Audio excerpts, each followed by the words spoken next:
एक गांव में रहीम नाम का गरीब किसान रहता था। रहीम बहुत मेहनती और ईमानदार इंसान था। इसके पास अपनी जमीन नहीं थी, इसलिए वो गांव के अमीर जमींदार मुल्क साहिब के खेतों में काम करता था। सुबह सूरज निकलने से पहले वो खेतों में पहुंच जाता और रात तक मेहनत करता, मगर इतनी मेहनत के बावजूद उसके घर में अक्सर खाने की कमी रहती थी। रहीम की एक बीमार माँ और एक छोटी बेटी आयशा थी। आयशा हमेशा अपने अबू से कहती, अबू, एक दिन हमारा भी बड़ा सा घर होगा ना? हाँ बेटी, अगर अल्लाह ने चाहा तो जरूर होगा। लेकिन दूसरी तरफ मुल्क साहिब बहुत लालची इंसान था। वो किसानों से दिन रात काम करवाता मगर मजदूरी पूरी नहीं देता था। अगर कोई मजदूर अपने हक की बात करता तो वो इसे काम से निकाल देता। एक दिन सख्त गर्मी में रहीम खेत में काम कर रहा था। इसके हाथ जख्मी हो गए थे मगर वो फिर भी काम करता रहा। शाम को जब मजदूरी लेने गया तो मुल्क साहिब ने आधे पैसे दिए।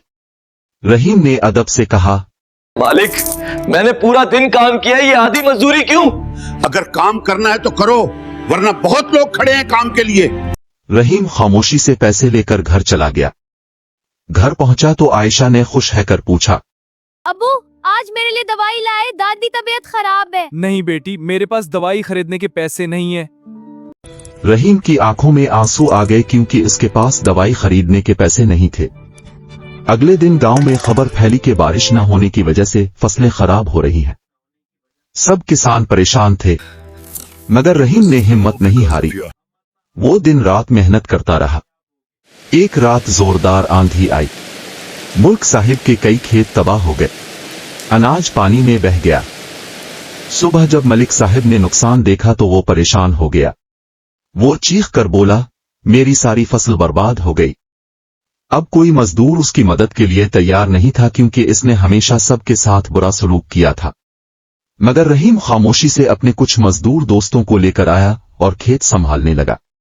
मुल्क साहिब हैरान हो गया। हमारे साथ कभी अच्छा सलूक नहीं किया, फिर भी तुम मेरी मदद क्यों कर रहे हो? क्योंकि ये हमारा फर्ज है। मालिक, इंसानियत पीसू से बड़ी होती है। अगर आज मैं आपकी मदद न करूं तो मेरे और आप में फर्क क्या रह जाएगा? ये सुनकर मुल्क साहिब की आंखें झक गईं।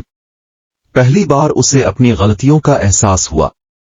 कुछ दिन बाद इसने सारे किसानों को बुलाया और कहा, आज से किसी के साथ नाइंसाफी नहीं होगी, सबको पूरी मजदूरी मिलेगी। गांव वाले हैरान थे। रहीम की ईमानदारी और अच्छे दिल ने एक लालची इंसान को बदल दिया था। कुछ महीनों बाद फसल बहुत अच्छी हुई। मलिक साहिब ने रहीम को एक छोटा सा जमीन का टुकड़ा तोहफे में दिया। रहीम खुशी से रोने लगा। आयशा दौड़कर अपने अबू के गिले लग गई और बोली, अबू, हमारा ख्वाब पूरा हो गया। रहीम आसमान की तरफ देखकर बोला, मेहनत और अच्छाई कभी जाए नहीं जाती। मॉरल, जो इंसान दूसरों के साथ अच्छा करता है, एक दिन अच्छाई उसी के पास वापस। अगर आपको हमारी वीडियो अच्छी लगे तो अमृत तिथि कार्टून चैनल को जरूर सब्सक्राइब करें, वीडियो को लाइक करें और मजीद खूबसूरत काइन जरूर दिए।